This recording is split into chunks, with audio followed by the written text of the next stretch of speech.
카타르 LNG선부터 러시아의 LNG 바지선 수주까지 조선산업의 훈풍이 불고 있습니다.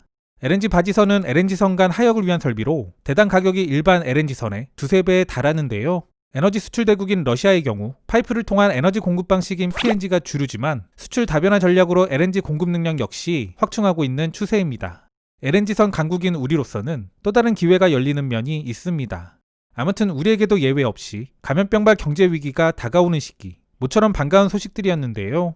오늘은 이를 다룬 기사 2개를 소개드려 볼까 합니다. 하나는 글로벌 해운업계 관계자들에게 정보를 제공하는 곳인 헬레니 쇼핑 뉴스에서 발행한 기사고, 다른 하나는 일본의 대표적인 경제 매체인 니혼게이자의 신문 기사입니다. 착잡함. 개인적으로는 일본 조선업계 관계자의 말에서 이런 걸 느꼈습니다.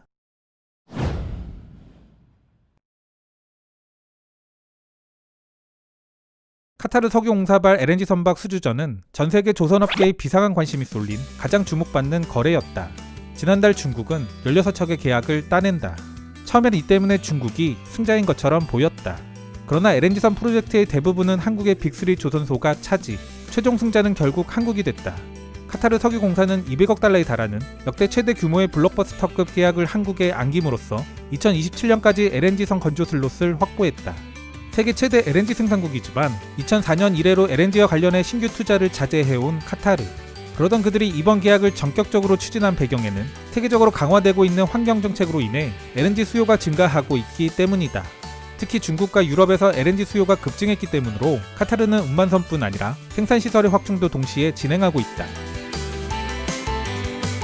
한국 조선소들이 갖춘 탁월한 LNG선 건조 능력.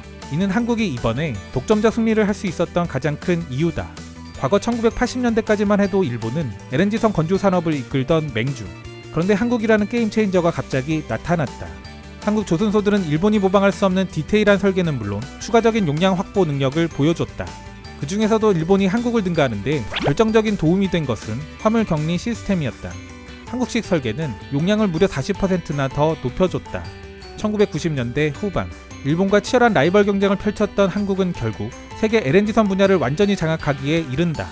현재 중국 업체들의 건조 능력은 아직 한국에 근접하지는 못했다. 그렇다면 떨어지는 기술력에도 불구하고 중국은 어떻게 한국과 경쟁할 수 있었는가? 이는 중국 조선사들 대부분이 중국 정부로부터 금융 지원을 받고 있기 때문이다. 중국은 자국에서 생산된 선박의 건조 비용 중 60%에 달하는 비용을 지원하고 해양 플랜트의 경우 건설 비용의 80%를 지원한다. 조선업계의 한 관계자는 중국 수출입 은행은 카타르의 LNG선 주문에 대한 재정 지원을 약속했을 가능성이 높습니다. 라고 추정했다.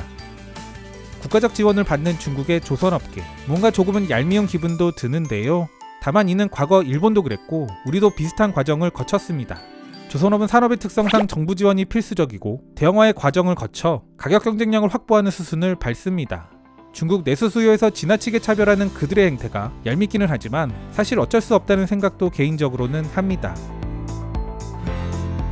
한국이 조선업계 사상 최대 규모의 발주량을 수주했다.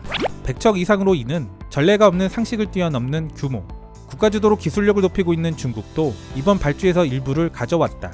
카타르가 공격적으로 늘리고 있는 LNG선 수주전에는 한중일 세 나라의 조선업체들이 치열한 경쟁을 벌여왔다. LNG선은 높은 건조 기술이 요구되는데 일본의 여러 업체들도 그 건조 능력이 증명돼 있다. 그러나 2000년대 들어 한국 기업이 공격적으로 투자에 나서며 건조 능력을 급속히 확대함에 따라 수주량에서 일본 업체들을 앞질렀다. 일본은 뒤처지고 한국이 앞서가는 가운데 중국 업체들이 추격하는 양상. 중국은 정부가 선박을 구입하는 방식으로 실질적으로 지원하고 있으며 국유은행을 통해 자금까지 공급한다. 한국과 중국에 비해 일본 기업은 한 번에 여러 척을 수주할 수 있는 체제 자체가 갖춰져 있지 않다. 이것은 이번과 같은 LNG선 대량 발주 상황에서는 열세 요인으로 작용한다. 일본에서는 이번 수주전에 가와사키 중공업 등이 참여했지만 완벽하게 실패했다. 업체 관계자에 따르면 국내 최대의 이마바리 조선소조차도 LNG선 분야에서는 최근 몇 년 동안 수주는커녕 완전히 와해되는 모습이라며 침통한 모습이다. 주문 총액이 20조 원을 넘는 이번 거대한 수주전, 그중 80% 이상을 한국이, 나머지를 중국이 수주했으며 여기에 일본은 없었다. 일본의 조선업이 쇠퇴한 이유로 기사가 꼽은 것 외에도 사실 결정적인 이유 중 하나로는 일본 정부의 잘못된 경제 정책도 있었습니다. 일본은 1980년대 불황기가 오자 선박 수요가 줄어들 것으로 예상하고 스스로 규모를 줄이는 구조조정을 단행합니다. 이를 유도한 건 일본 정부.